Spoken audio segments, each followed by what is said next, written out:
Assalamualaikum warahmatullahi wabarakatuh. Alhamdulillahirrabbilalamin. Wassalatu wassalamu ala asrafil anbiya wal mursalin wa ala alihi washabihi wasallim amma ba'd.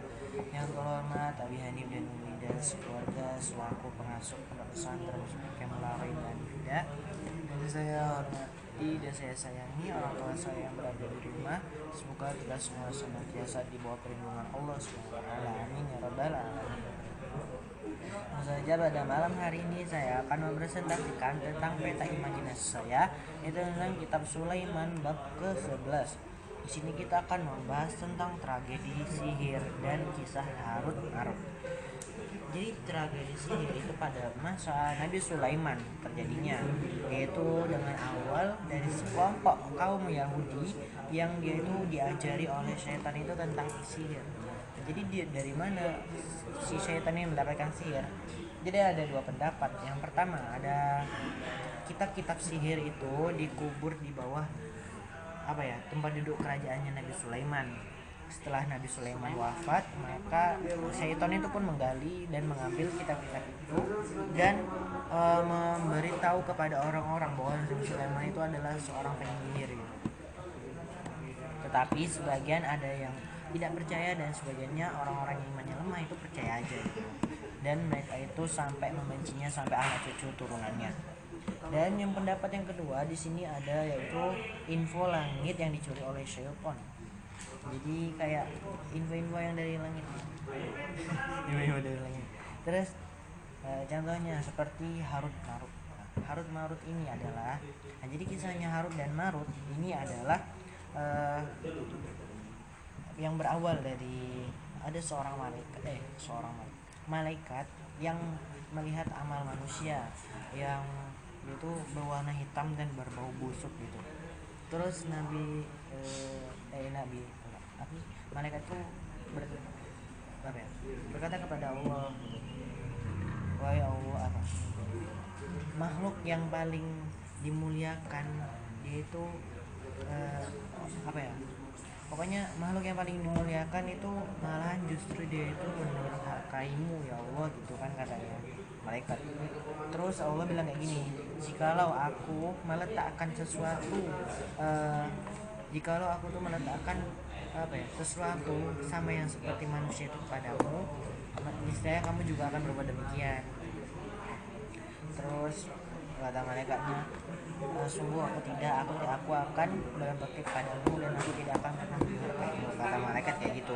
Terus akhirnya Allah tuh menyuruh untuk dipilihkan dua orang malaikat. Yaudah, yang terpilih itu malaikat Harut dan Marut. Jadi mereka itu diberikan syahwat oleh Allah, terus mereka itu diturunkan ke bumi.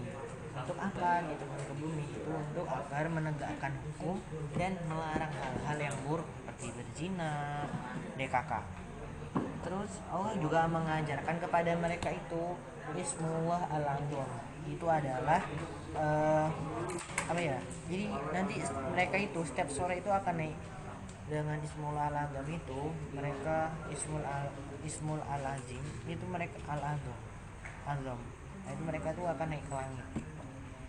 Terus tiba-tiba datanglah kepada terus beberapa saat kemudian tiba-tiba datanglah kepada mereka seorang wanita rupawan yang cantik banget dan menggoda hawa nafsu mereka. Nah, itu yang bernama Zahra. Nama wanitanya itu Zahra. Terus Harut Marut ini tergoda dan ingin berzina bersama si Zahra ini. Terus Zahra ini punya syarat bahwa dia ingin berzina dengannya.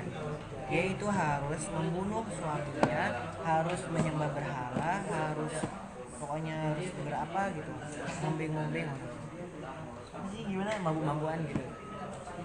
Pokoknya berbuat yang buruk. Jadi malaikat ini Harut dan Marut ini ya udah nurut aja gara-gara kan udah dikasih syahwat sama Allah. Jadi kan perilakunya kayak manusia kan. Akhirnya dia berzina. Terus juga malaikatnya Harut Marut ini juga mengajarkan untuk Ismullah al-Azam kepada si Zahra. Akhirnya si Zahra ini membaca Ismullah al-Azam itu dan si Zahra ini naik ke langit. Akhirnya udah pas naik ke langit terus si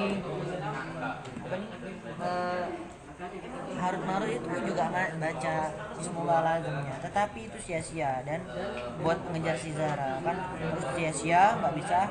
Akhirnya dia tuh mohon syafaat kepada Nabi Idris agar dimintakan ampunan oleh Allah, tetapi itu juga sia-sia guys. Jadi akhirnya Allah itu ya Allah memberikan apa aja namanya, uh, Allah itu memberikan pilihan disiksa di dunia atau di akhirat. Akhirnya malaikat Harun dan Marut itu memilih untuk disiksa di dunia dikarenakan di dunia itu siksanya terbatas, ada batasnya. Kalau di akhirat itu nggak ada batasnya. Akhirnya disiksa di akhirat sampai akhir kiamat. Dan pada akhirnya pada Nabi Sulaiman, pas Nabi Sulaiman itu lahir ke bumi, Nabi Sulaiman pas Nabi Muhammad SAW lahir ke bumi, terus dua orang ini Harun Marut ini mendengar kabar bahwa kelahiran Nabi Sulaiman itu ada, Nabi Muhammad itu ada. Mereka pun senang, berarti siksaan mereka itu sebentar lagi akan habis. Jadi senantiasa mereka ini Harun Marut disiksa, dicambui sampai hitam badannya, terus matanya tuh melotot matanya, dan dia itu senantiasa mengajarkan sihir kepada orang yang selalu ngotot terus minta diajarin sihir gitu. Ya udah, tetapi Harun dan Marut ini berkata kepada mereka yang minta diajarin sihir itu, sesungguhnya aku ini adalah ujian bagi kalian dan janganlah kalian itu menjadi kufur. Oke, menjelaskan pada saya pada malam hari ini, kurang lebihnya saya maaf. Assalamualaikum warahmatullahi wabarakatuh.